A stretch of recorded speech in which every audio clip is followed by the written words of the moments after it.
அனைவருக்கும் வணக்கம். தோழர் நல்லக்கண்ணு அப்படிங்கிறவர் யாருங்கிறது ஒரு சிலருக்கு தெரியும். ஆனால் இப்போ இருக்கிற ஜென்ரேஷனுக்கு அந்த அளவுக்கு தெரியறதுக்கு வாய்ப்பு இல்லை. சிம்பிளாக நான் சொல்கிறேன்.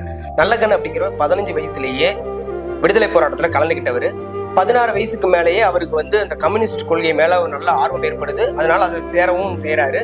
அவர் சேர்ந்து நிறைய பிரச்சனைகளுக்கு சொல்யூஷனும் கண்டிருக்காரு, நிறைய சுரண்டல்களை தடுத்திருக்காரு, ஆலய போராட்டம் அந்த மாதிரி நிறைய போராட்டங்களை கலந்துருக்காரு. இப்படி எல்லாமே தமிழ்நாட்டு மக்களுக்காக எல்லாருக்கும் எல்லாமும் கிடைக்கணும் அப்படிங்கிற கம்யூனிஸ்ட் கொள்கைக்காக நிறைய போராட்டங்கள் பண்ணியிருக்க, நிறைய தியாகங்கள் பண்ணியிருக்கிற அந்த கம்யூனிஸ்ட் தலைவருக்கு நம்ம கொடுத்த ஒரு மதிப்பு, ஒரு மரியாதை என்ன அப்படின்னா, இதுவரைக்கும் ஒரு அரசு பதவியில கூட அவரை நம்ம உட்கார விடலை.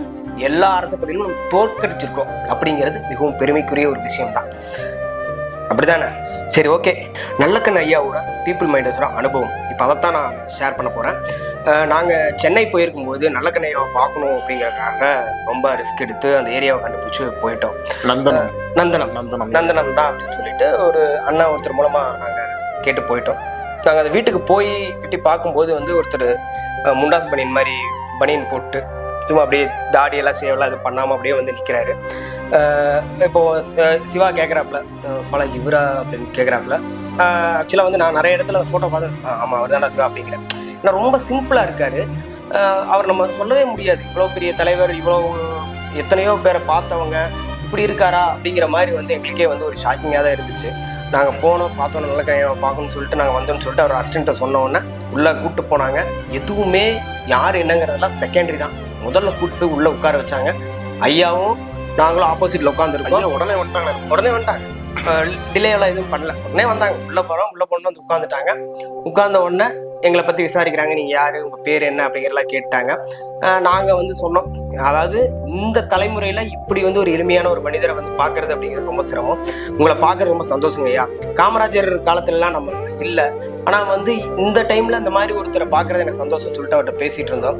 அவர் எங்களை பற்றி நிறைய விஷயங்கள் பேசினார். கிட்டத்தட்ட 3/4 மணி நேரத்துக்கு 1 மணி நேரம் வரைக்கும் அவர் டைம் ஸ்பெண்ட் பண்ணோம். அதில் நிறைய சுவாரஸ்யமான விஷயங்கள் நடந்துச்சு. என்ன அப்படின்னா, சிம்பிளாக எங்களுக்கு டீ ஆஃபர் பண்ணாங்க, ஸ்நாக்ஸ் எல்லாமே ஆஃபர் பண்ணாங்க. அவர் நீங்கள் கம்யூனிஸ்ட் மேலே இவ்வளோ ஆர்வமாக இருக்கீங்களே, ஏன் கட்சியில் சேரலைன்னு சொல்லிட்டு ஒரு கொஸ்டின் கேட்டார். அந்த கொஸ்டினுக்கு நாங்கள் ஃபஸ்ட்டு பதில் சொல்லி யோசித்தோம். அப்புறம் சிவா சொன்னாப்புல, சும்மா சொல்லு அப்படின்னு சொல்லி சொன்னாப்புல. சரி, நான் ஓப்பனாகவே நான் சொன்னேன். அதாவது இரு பெரும் கட்சிகளோட தவறுகள் இன்னும் தொடர்ந்துட்டு தான் இருக்குது. அந்த தவறுகளுக்கு நீங்கள் கூட்டணி வச்சு சப்போர்ட் பண்ணுற மாதிரி எனக்கு தோணுங்கய்யா. அதனால இந்த 2 பெரும் கட்சிகள் தவறுகளை திருத்திட்டாங்க அப்படின்னா நான் கண்டிப்பாக கம்யூனிஸ்டில் சேர்ந்துக்குவேன். இந்த கேள்வி இவர் கேட்ட உடனே எனக்கு உள்ளுக்குள்ள என்னன்னா, ஐயோ இவ்வளோ பெரிய தலைவர் இதை எப்படி எடுத்துக்க போறாங்கிற மாதிரி நான் அப்படியே மைண்டுக்குள்ள ஓடிக்கிட்டு இருக்கு. ஆனால் அவர் கொடுத்த பதில் நாங்கள் அப்படியே அசந்துட்டோம். அதாவது அவர் அதுக்கு ரொம்ப ரியாக்டே பண்ணல. ஏன் கூட்டணி அப்படிங்கிறதுக்கு ஒரு காரணம் என்கிட்ட சொன்னது என்ன அப்படின்னா, நம்ம கம்யூனிஸ்ட் அப்படிங்கிறது தமிழ்நாட்டில் ஸ்ட்ரென்த் கம்மி. ஸோ நம்ம ஒரு சில பதவிகள் வகிச்சாதான் மக்களுக்கு ஏதாவது ஒன்று பண்ண முடியும். இப்போ நம்ம ஏதோ ஒரு கட்சி கூட சேர்ந்து நம்ம பண்ணும்போது தான் கூட்டணி தர்மத்துக்காவது அந்த கட்சிகள் ஒரு சில விஷயங்களை பண்ணுவாங்க. வேற வழி கிடையாது. ஏன்னா நம்ம கூட்டணி வேணாம் அப்படின்னு சொல்லிட்டு வந்துட்டோம்னா நமக்கு அதிகாரம் கிடைக்காது. 2வது, அவங்களோட சித்தாந்தம் வேற, நம்மளோட சித்தாந்தம் வேற. கம்யூனிஸ்ட் சித்தாந்தம்ங்கிறது லாங் டேர்ம், இப்பவே முடியறது கிடையாதுன்னு சொல்லிட்டு அவரோட அசிஸ்டண்ட்டும் அவரும் உங்களுக்கு அவ்வளோ தூரம் எக்ஸ்பிளைன் பண்ணாங்க. ரொம்ப சிம்பிளா கேட்டாரு.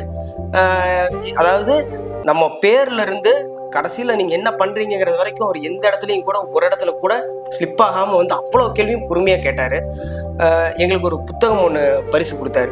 அந்த புத்தகம் பார்த்தீங்கன்னா ஃபாசிசம் சம்பந்தமான ஒரு புத்தகம். அந்த புத்தகம் ஒன்று பரிசு கொடுத்தாரு. அடுத்தது அவர் சொன்னது என்னென்னா, உங்களை பார்க்கணும்னு ரொம்ப ஆசையாக இருந்துச்சுங்கய்யா, அதனால தான் வந்தோம். நீங்கள் என்னை பார்க்கணும், நான் எப்படி இருக்கேங்கிறதுக்கெலாம் நீங்கள் ரொம்ப இது பண்ண வேண்டியதுன்னு சொல்லிட்டு அவர் ஆட்டோகிராஃப் போட்டு கொடுத்தாரு. அந்த ஆட்டோகிராஃப்லேயே அவரோட ஃபோன் நம்பரும் எழுதி கொடுத்தாரு. அவரோட ஃபோன் நம்பர் எழுதி கொடுத்து, நீங்கள் எப்போனாலும் நீங்கள் எனக்கு ஃபோன் பண்ணலாம்.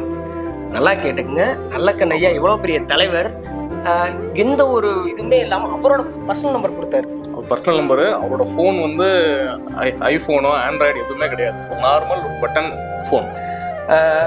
அதாவது அதை கையெழுத்து போட்டு கொடுத்துட்டு எல்லாம் பண்ணிவிட்டு எப்போ வேணாலும் நீங்கள் வரலாம், என்னை நீங்கள் பார்க்கலாம் அப்படின்னு சொன்னார். கடைசியாக போகும்போது பார்க்குறக்கு ட்ரை பண்ணோம். பட் ஐயா ஹாஸ்பிட்டலில் இருந்தார். நாங்கள் கேட்டோம், அப்போ கூட போய் பார்க்கலாமான்ட்டு உள்ளே யாரும் அனுமதிக்க மாட்டாங்க அப்படிங்கிற மாதிரி சொல்லிட்டாங்க. இவ்வளோ பெரிய தலைவரை இழந்தது அப்படிங்கிறது உண்மையிலேயே ரொம்ப வருத்தமான ஒரு விஷயந்தான். உங்களுக்கெல்லாம் எப்படின்னு சொல்லி தெரில. அரசியல் அப்படின்னாலே ஒரு கட்சியை சார்ந்து இருக்கிறீங்க, இல்லைன்னா வந்து யாரோ ஒருத்தர் நம்பி தான் இருக்கிறீங்க.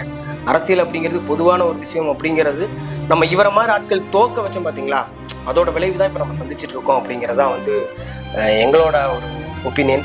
ஏன்னா வந்து வாழ்றது வந்து சாகிற வரைக்கும் மக்களுக்காக மக்களுக்காக மக்களுக்காக வாழ்ந்த தலைவர்களில் நம்ம வாழ்ந்த பீரியட்ல இருக்கிற ஒரு தலைவர் நல்லக்கண்ணு ஐயா.